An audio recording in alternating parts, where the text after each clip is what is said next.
Hi everyone. Today I want to recommend to y'all some really good books to start with if you are just becoming interested in disasters. The four books that I picked out are some of the most popular disaster case study books. They're all written in a historical nonfiction narrative style, which I think is really good for a general audience or people who usually aren't that interested in nonfiction books. It can be a really good segue for getting into reading more about disasters.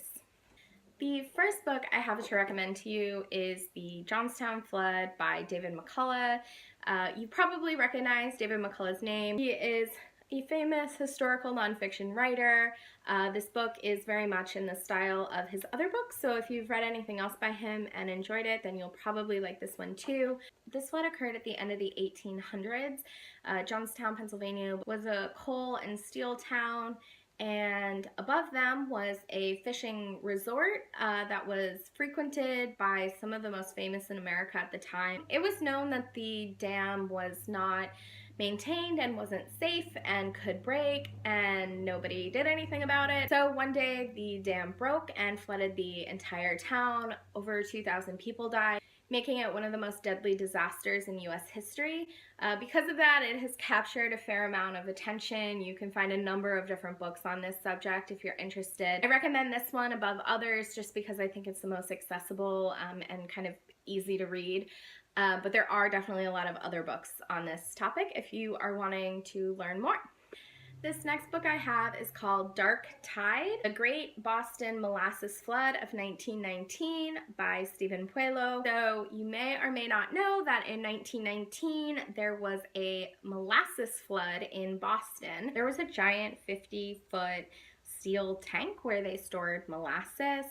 It was filled with 2.3 million gallons of molasses, and like the dam that I just talked about, it wasn't well maintained, it wasn't very secure, and then one day it broke, it collapsed, and sent this flood of molasses throughout the Boston waterfront. I was fascinated when I found out this happened. I grew up north of Boston and spent a lot of time there and have gone on what feels like a million historical field trips of Boston. And no one ever talked about this happening.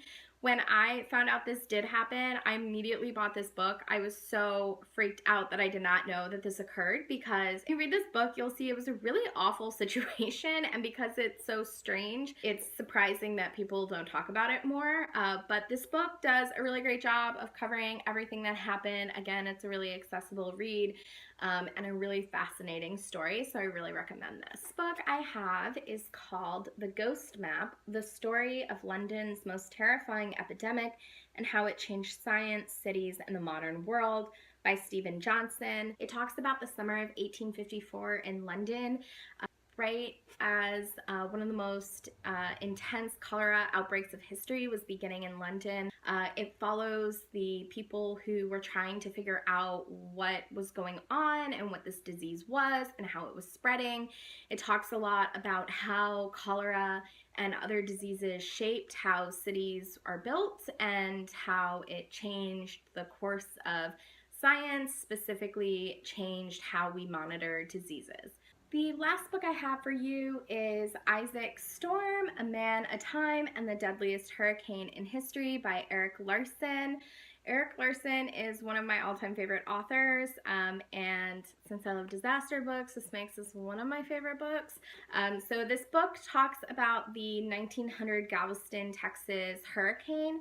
It specifically follows the meteorologist in Galveston at the time. Again, this was the 1900s, so meteorology was not what we consider it to be today. There were a lot of misunderstandings about hurricanes and their power and where they could hit. There was this belief that a hurricane could not impact Galveston, which obviously isn't true. As a result, people didn't evacuate like we do today. People actually went down to the water and actually went down from Houston to Galveston to see the storm come in.